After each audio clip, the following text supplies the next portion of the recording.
Subscribe and share my channel Sudarsana. శ్రీమాత్రే నమః. శ్రీ గురుభ్యో నమః. శ్రీమద్దేవి భాగవతము 9వ స్కందము. పంచవిధ ప్రకృతులను స్పష్టీకరించుట. అంశము కళాంశములను విశదముగా వర్ణించుట. దేవి కాళిని ప్రకృతి దేవి యొక్క ప్రధాన అంశగా గుర్తిస్తారు. ఈ దేవి కళ్ళు కమలముల అనేటట్లుగా ఉంటాయి. భగవతి దుర్గ ఎదుట ప్రబల రాక్షసులు శుంభనిశుంభులను వారు దృఢంగా ఎదురు నిలిచారు. అప్పుడు ఈ కాళి భగవతి దుర్గ లలాటము నుండి ప్రకటిత అయ్యను.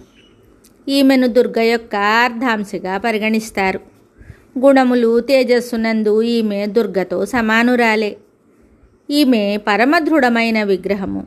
కోట్ల కొలది సూర్యుల వెలుగుతో సమానమై ఉండును.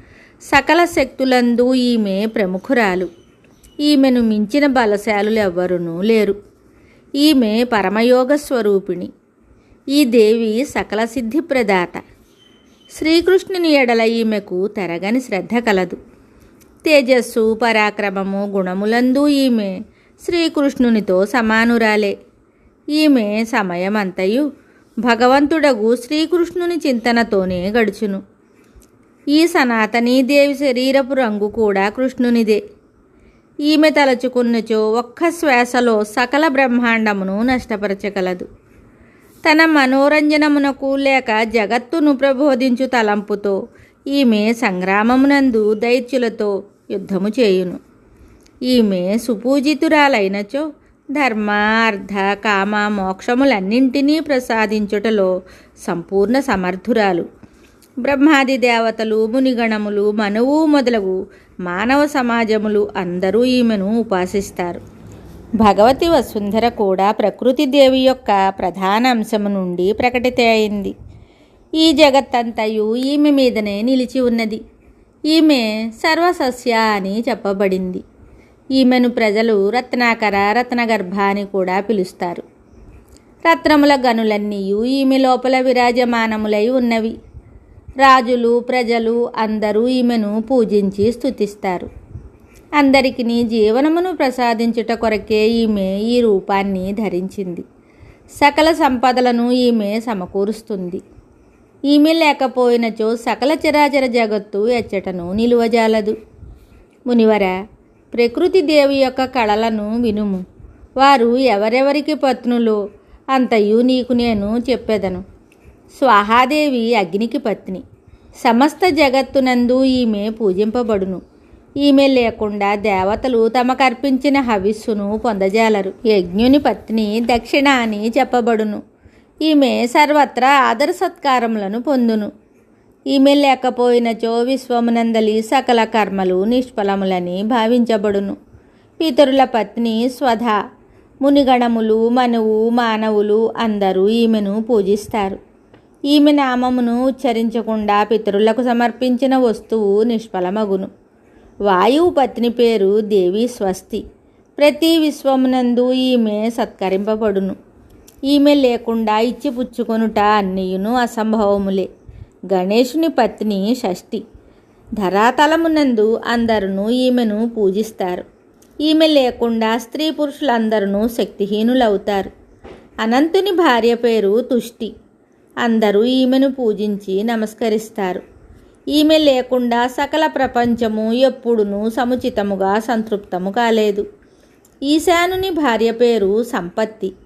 దేవతలు మనుష్యులు అందరూ ఈమెను సత్కరిస్తారు. ఈమె లేకున్నచో విశ్వమునందలి జనులు దరిద్రులని పిలువబడుదురు. కపిలముని యొక్క పత్ని ధృతి. ఈమెకు సర్వత్రా ప్రజల నుండి స్వాగతము లభించును. ఈమె లేకపోయినచో జగత్తునందలి సకల ప్రాణులు ధైర్యాన్ని కోల్పోతారు. సత్వుని భార్య సతి. అందరిచే ఆదరమును పొందుతూ ఈ దేవి పరమలోక ప్రియ అయినది. ఈమె లేకుండా జగత్తు పూర్తిగా బంధువిహీనము కాగలదు. పరమసాధ్వియగు దయ మోహమునకు పత్ని. ఈమె పూజ్యురాలు, జగత్తునకు ప్రియమైనది. ఈమె లేనిచో సకల ప్రాణులు సర్వత్రా ఫలహీనులుగా భావించబడుదురు. పుణ్యుని సహధర్మిణి ప్రతిష్ట. పుణ్యమును ప్రసాదించు ఈ దేవి సదా సుపూజితవును. మునీంద్ర, ఈమె లేకపోయినచో ప్రపంచమంతయు బ్రతికి ఉండి కూడా చనిపోయిన వారితో సమానముగా తలంచబడును.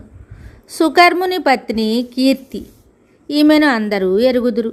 భాగ్యవంతులకు పురుషులు ఈమెను సత్కరిస్తారు. ఈమె లేకపోయినచో సకల జగత్తు యశోవిహీనమై మృతప్రాయం అవుతుంది. క్రియ ప్రయత్నమునకు పత్ని, గౌరవనీయురాలైన ఈ దేవితో సకల ప్రజలు సమ్మతిస్తారు. నారద, ఈమె లేకుండా ప్రపంచమంతయు విధిహీనమవుతుంది. అధర్ముని పత్నిని మిథ్య అని అంటారు. అందరూ ఈమెను పూజిస్తారు. సత్యయుగమున ఈమె పూర్తిగా అదృశ్యురాలై ఉండును. త్రేతాయుగమున సూక్ష్మరూపమును ధరించి ప్రకటితయగును. ద్వాపర యుగమున తన అర్ధ శరీరముతో శోభిల్లును. కలియుగమునందు ఈ మిథ్యాదేవి శరీరము మిగుల స్థూలముగా రూపొందును. ఈమె బలవంతముగా సర్వత్రా తన ఆధిపత్యమును కలిగి ఉండును. ఈమె సోదరుని పేరు కపటము. అతనితో కూడి ఈమె ప్రతి ఇంటి యందు తిరుగాడుచుండును. శాంతి, లజ్జ ఈ రెండును సుశీలునకు ఆదరించదగిన భార్యలు. నారద, ఇవి లేకపోయినచో జగత్తంతయు ఉన్మత్తుని వలె జీవితమును గడుపసాగును. బుద్ధి, మేధ, ధృతి అనునవి జ్ఞానునకు పత్నులు. ఈ మూడును తనను వదిలిపెట్టినచో ప్రపంచమంతయు మూర్ఖపూరితమై పిచ్చిదాని వలె ఉండును. మిగతా కథ తరువాయి భాగంలో తెలుసుకుందాము. శుభం.